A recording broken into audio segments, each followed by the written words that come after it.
Apie pačią kampaniją tai buvo pirmiausia posteriai su tavo vardu. Jūs ten buvot su Patricija, taip? Taip. Tai ar jūs ten iš tikrųjų susižadėjot?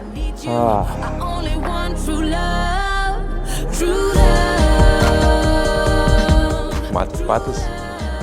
Karoli. Ar verta buvo į Milaną atvykti modeliauti? Modeliavimas yra sėkmė. Sėkmė būti tinkamoje vietoje, tinkamu metu. Turėjau galbūt tą ūgį, gerai atrodžiau prie kameros. Realiai modeliauju jau apie 6-7 metus. Modeliavimo užkulsiai.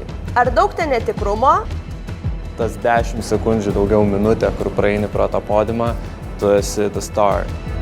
Man teko atsisakyti darbų, kur tikrai atrodė tiek ir finansiškai visai neblogai sumokėtų, bet užsidėjęs esi 10 000 eurų vertės rūbus, bet jautiesi viduje tuščias.